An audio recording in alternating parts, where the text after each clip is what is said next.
गर्द अंधार, रातकिड्यांचा आवाज, सोसाट्याचा वारा, रस्त्यावर चिटपाखरूही नाही. सावित्रीदेवी हॉस्पिटल नावाचा बोर्ड असलेली एक पडीक जुनी इमारत, ज्यावर एक लाईटाचा बल्ब चालू बंद होत होता. त्याच्या समोरच एक मोठ पिंपळाचे झाड. एकंदरीत वातावरण अगदीच भयानक आणि भीतिभय. अशा या वातावरणात त्या अंधाया रस्त्यावरून ती एकटीच चालत होती. चेहऱ्यावर भीतियुक्त भाव, नजर एका जागेवर अजिबातच स्थिर नाही. आजूबाजूच्या परिस्थितीचा अंदाज घेत ती पुढे पुढे चालत होती, अगदी सावधरित्या. दिसत नसले तरीही कदाचित तिच्याबरोबर आणखी कोणीतरी त्या रस्त्यावरून चालत होते याची कल्पना होती तिला. त्या भयानक परिस्थितीत ती एकटी नव्हती, आणि ते जे काही होते त्यामुळेच ते वातावरण जास्त भीतीदायक आणि गूढ होते. चालता चालता मध्येच ती थांबली, तसंच तिच्या मागे चालणार तेही थांबलं. इतक्या थंडीतही तिला द्रदरून घाम फुटला होता. मागे वळून बघावंस वाटत होत, पण हिंमत काही होत नव्हती.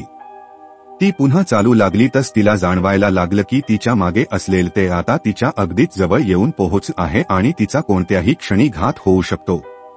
अचानक एक धारधार नख असलेला काळपट जळालेला हात तिच्या खांद्यावर पडतो. ते बघून ओरडत ती मागे बघणारच असते की, माया अगं उठ, किती वेळ झोपशील, ऑफिसला जायचं की नाही. आई तिला उठवत बोलते. तशी ती दचकून उठते. काय झालं?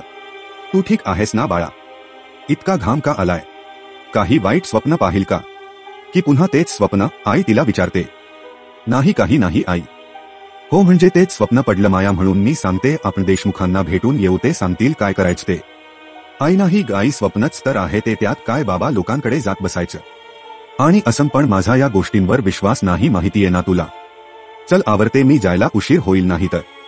माया अंघोळ वगैरे करून ये नाश्त्यासाठी, असं बोलून आई किचनमध्ये निघून जाते.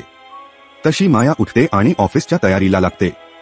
माया विक्रांत देसाई, वय वर्षे 25, उत्कृष्ट डेटा इंजिनियर म्हणून नामांकित कंपनीमध्ये चांगल्या पोस्टवर काम करत असते. मित्रमैत्रिणी फारच कमी. घरात फक्त आई, ती आणि तिची लहान बहीण मणी राहत असतात. दिसायला तशी सुंदरच. बोलके, काळे, पाणीदार डोळे, लांब नाक, गोरावर्ण, लांब केस जे नेहमी बांधूनच ठेवलेलं असतं.